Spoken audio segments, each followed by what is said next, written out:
तो हेलो दोस्तों, स्वागत है आप सबका हमारे यूट्यूब चैनल पे। और आज हम पढ़ने वाले हैं श्रम विभाजन और जाति प्रथा का पूरा ऑब्जेक्टिव, जो कि सब की सभी बीवीआई है। तो इसमें पहला ऑब्जेक्टिव है हमारा, श्रम विभाजन और जाति प्रथा के लेखक कौन है। इसमें हमारा जो पहला क्वेश्चन है, श्रम विभाजन और जाति प्रथा के लेखक कौन है, तो इसमें हमारा पहला का आंसर हो जाएगा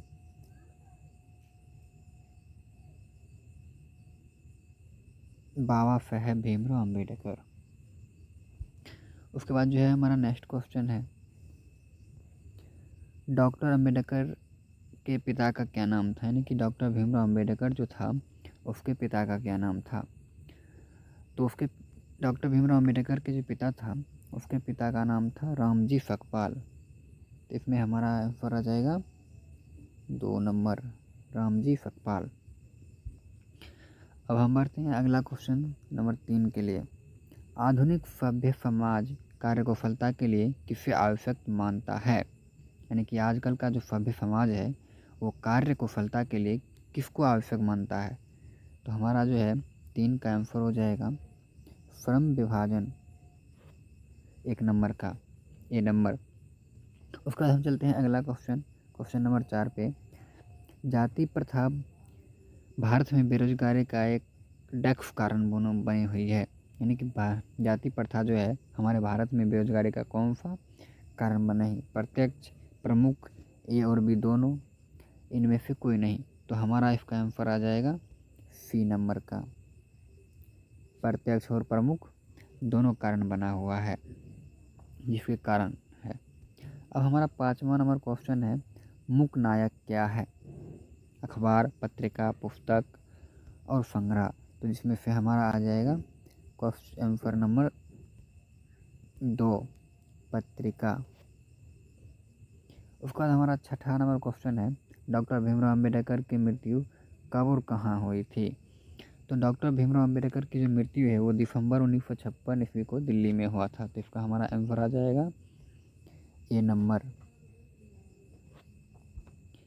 उसके बाद जो है हमारा 7वां नंबर क्वेश्चन है, डॉक्टर भीमराव अम्बेडकर का जन्म कब हुआ था।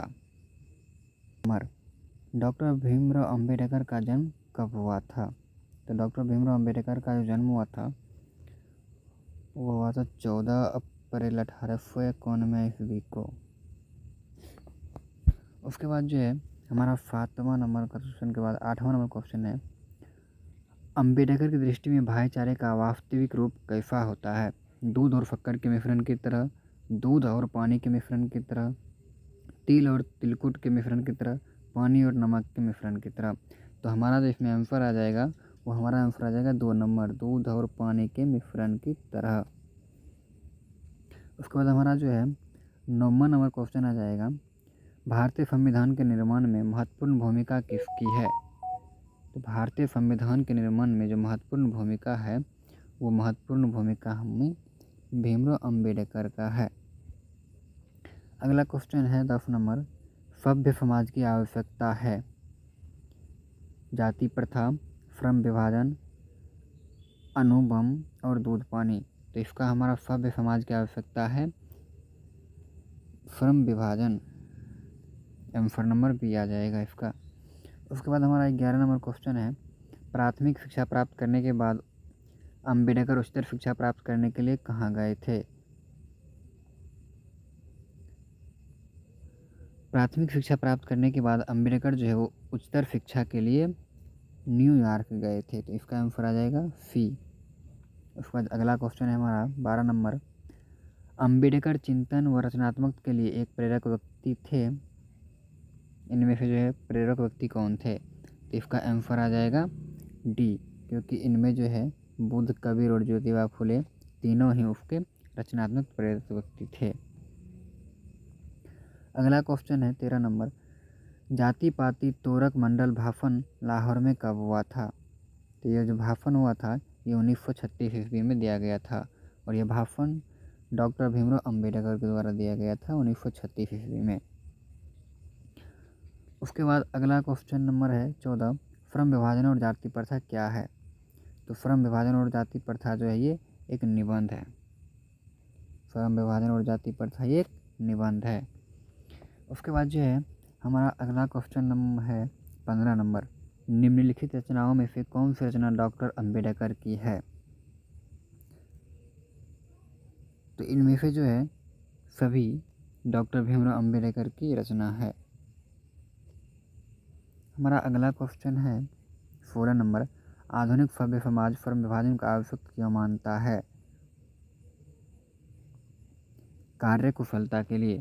तो इसमें से जो हमारा आंसर आ जाएगा ए नंबर का, कार्य कुशलता के लिए।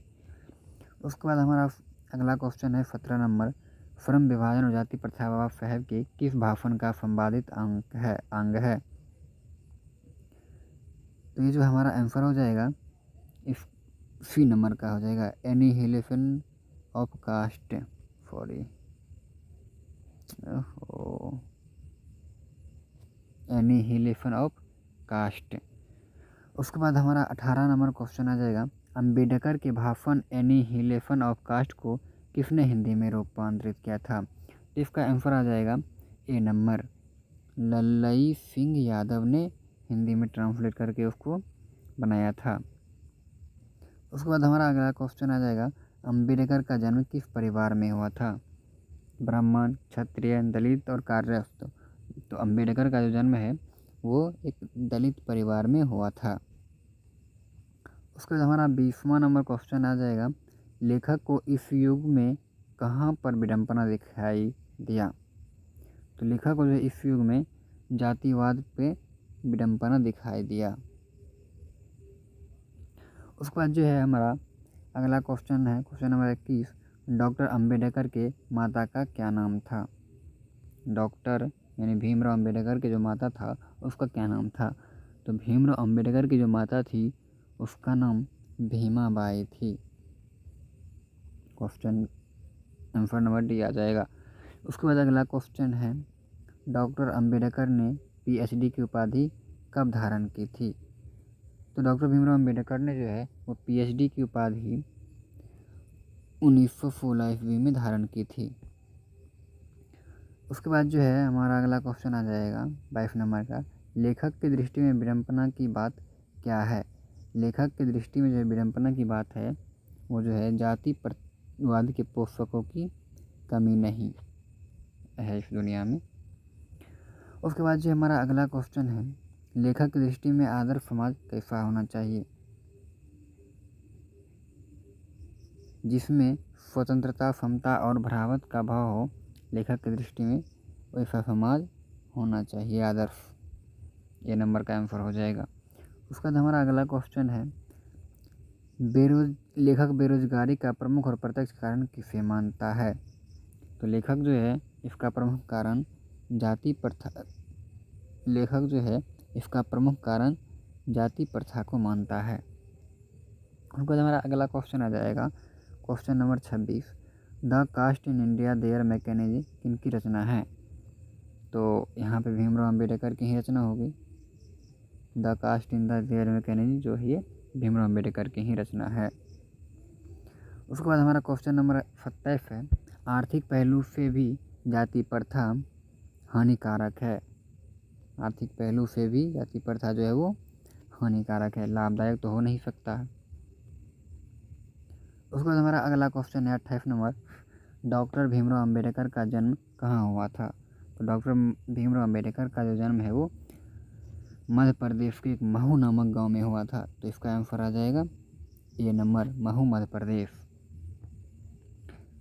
उसके बाद हमारा अगला क्वेश्चन है 29 नंबर का, डॉक्टर अंबेडकर ने किस पत्रिका का संपादन किया था। तो डॉक्टर अंबेडकर ने जो है वो बहिष्कृत भारत नामक पत्रिका का संपादन किया था। उसके बाद हमारा अगला क्वेश्चन आ जाएगा क्वेश्चन नंबर 30, भारतीय संविधान का निर्माता के रूप में हम किन्हें जानते हैं। तो सबको पता होना चाहिए इसका आंसर कि भारतीय संविधान का जो निर्माता है वो डॉक्टर भीमराव अंबेडकर को कहा जाता है। ख़त्म हो गया। तो चलिए दोस्तों, अब हम जो है मिलते हैं अगले अध्याय नंबर 2 में लेकर के अगले दिन एक एक करके सभी चैप्टर जो है आप लोगों को हम सभी चैप्टर का ऑब्जेक्टिव करा देंगे। चलिए तब तक के लिए बाय बाय, धन्यवाद। चैनल को सब्सक्राइब और लाइक भी कर दिया कीजिए।